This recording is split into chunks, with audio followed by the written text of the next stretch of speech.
We're ready to go, Zach.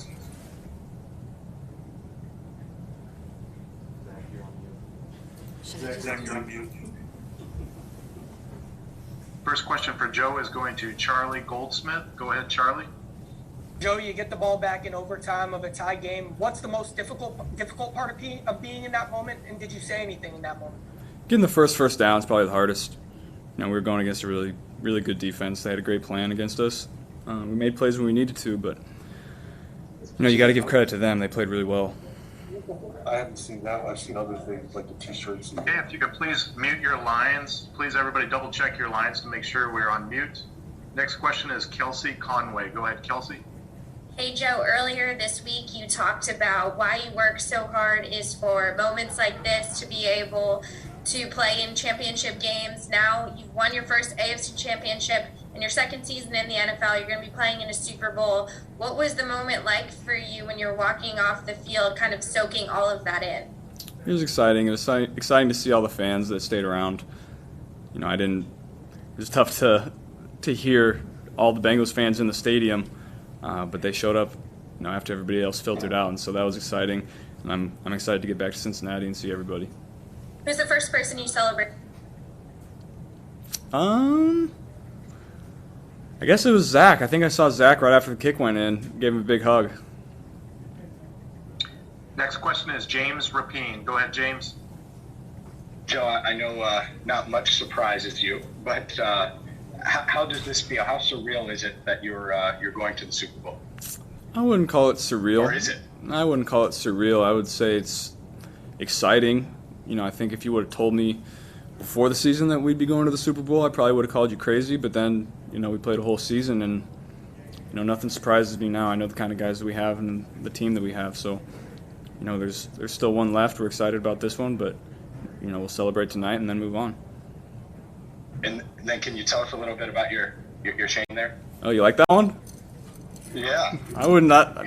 There's no story to it. It's just I think it's pretty cool. You think the rest of Cincinnati is going to have JB9 chains over the next 2 weeks? They'll make their own. I'm sure you saw the sunglasses. If the glasses are any indicator, I would say yes. Okay, next question is Charlotte Wilder. Go ahead, Charlotte. Joe, I was going to ask you a little bit about those glasses and the chain, and if you had anything fun planned for the Super Bowl, if you let yourself think that far ahead, and just sort of about what it means to you to present as such a cool and collected guy. Yeah, I guess I'll have to figure something out. I haven't really thought about it. I thought about this one. This is probably my favorite outfit of the year.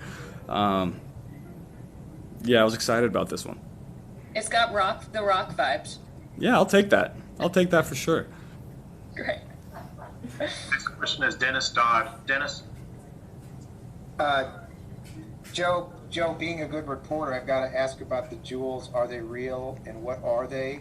And did you sense an opening at the end of the first half when the Chiefs didn't get at least 3 points? They're definitely real. I think I make too much money to have fake ones, so these are real. I'm sorry, what was the second question? It was. Did you sense an opening on the sideline when the Chiefs didn't come away with at least 3, up 21-10 at the end of the first half? Yeah, that's a great point. That was a big play that our defense made. I think that stretch right there, we scored a touchdown, and then they drive right down the field in a 2-minute situation, and our defense prevents any points from being put on the board. And I think that was really the turning point in the game. Thank you, Charlie Goldsmith. Go ahead, Charlie. Just in general, how did the team and the franchise turn around from last place in the AFC North last season to this year making it to the Super Bowl? I think it's that's a tough question because you don't really think about it that way. You just think about it as going into an off season and working really hard for potential opportunities, and this is what you work so hard for. We didn't go into the off season saying, hey, we got to have a great off season to make it to the Super Bowl next year. I think everyone just went into it and said, I have to get better as a player so we can be better as a team. Ben Baby, you're next. Go ahead, Ben. Oh God, I just forgot my question. This is terrible. Joe, actually, here it is. Joe, so, there's that picture, infamous picture of you with the LeBron jersey in the mirror. And then today, so you grew up obviously a big LeBron fan. LeBron commented on you, commending your performance. What's that like to win an AFC title game and a guy you grew up idolizing tweeting like, this guy's just going out here and balling out? What's that feeling like for you? It's just great.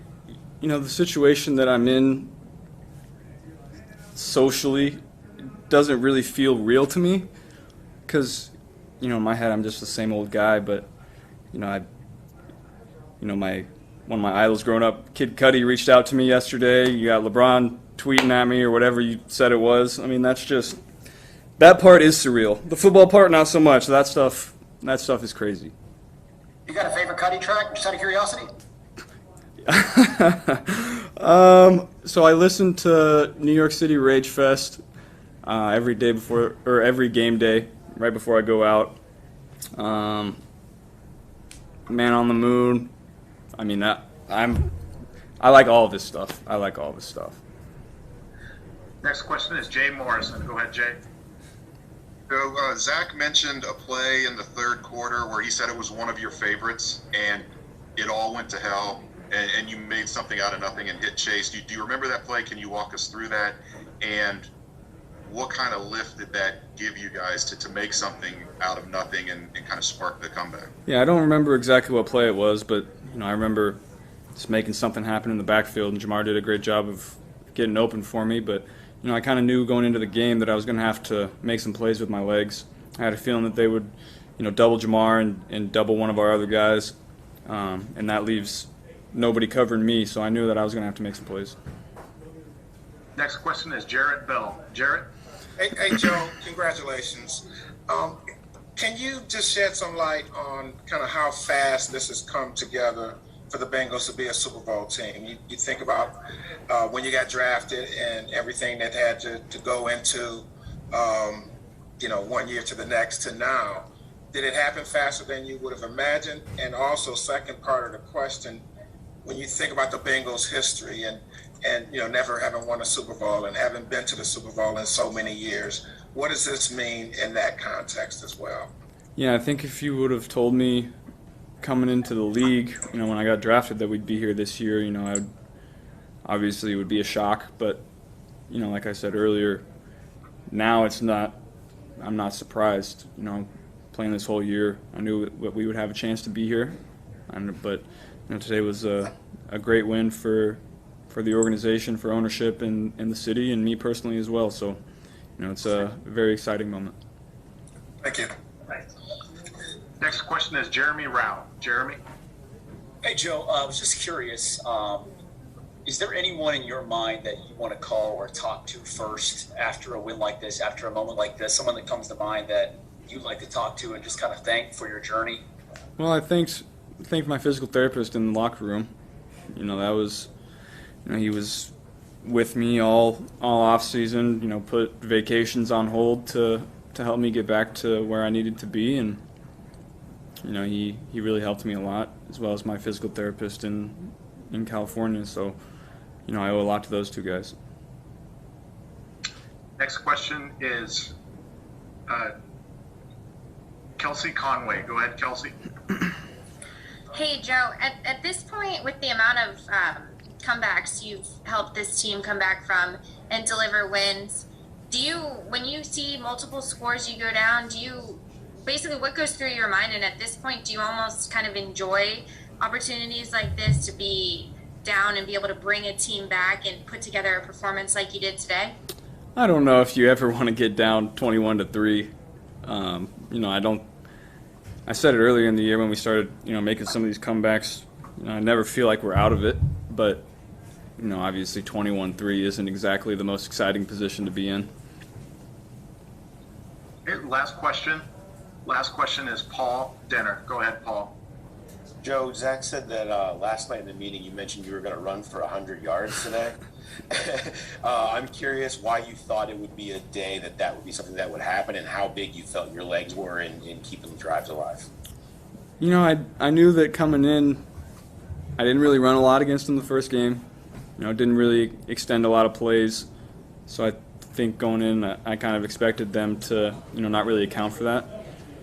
So that was a big part of my mindset coming in. If, you know, 1 and 2 weren't there, you know, try to make a play with my legs or get rid of the ball. You know, not take as many sacks as I did last week, and I'm really excited about how it played out.